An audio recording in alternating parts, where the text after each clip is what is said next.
দেব নারায়ণ। অবন্তী নগরে এক দরিদ্র ব্রাহ্মণ, ভিক্ষা অন্নে দিন তার হয় যে যাপন। তবু তার সদা দেখি প্রফুল্লিত মন, মুখে বলে কথা প্রভু সত্য নারায়ণ।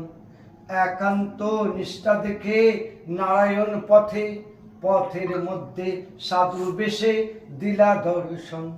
ডাক দিয়া ব্রাহ্মণে বলে নারায়ণ, কোথা তুমি দ্বিজবর করিছ গমন।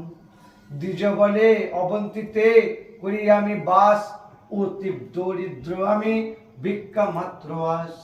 ভিক্ষা করে লহে যায় তাহাই পাই ঘরেতে, তাহাতে উভয়ের পেট কভু নাহি ভরে।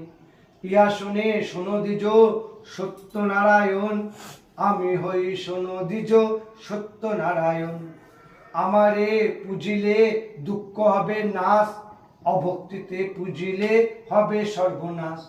দ্বিজ বলে তুমি যদি হও নারায়ণ, তব রূপ দেখাইলে প্রীত হবে মন।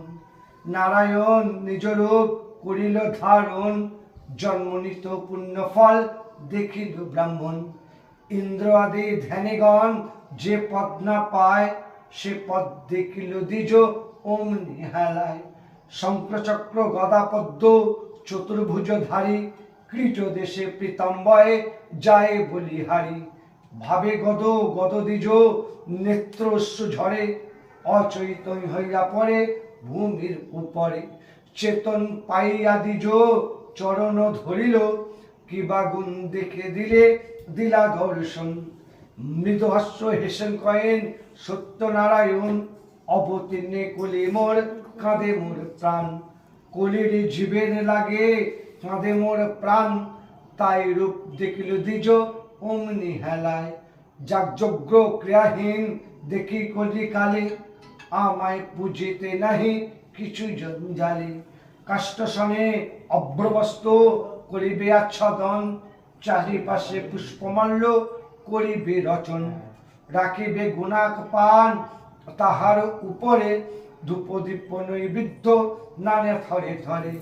দুগ্ধ গুড় আটা আনে তাহাতে মিশাইবে, পুজো আনতে ভক্তি বলে পাঁচালি শুনিয়া, তারপর প্রসাদ খাইবে যতন করিয়া।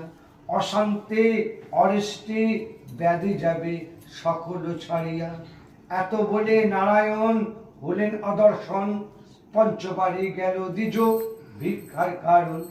পঞ্চবাড়ি ঘুরে দ্বিজ ভিক্ষা বহু পেল, গৃহে এসে ব্রাহ্মণীকে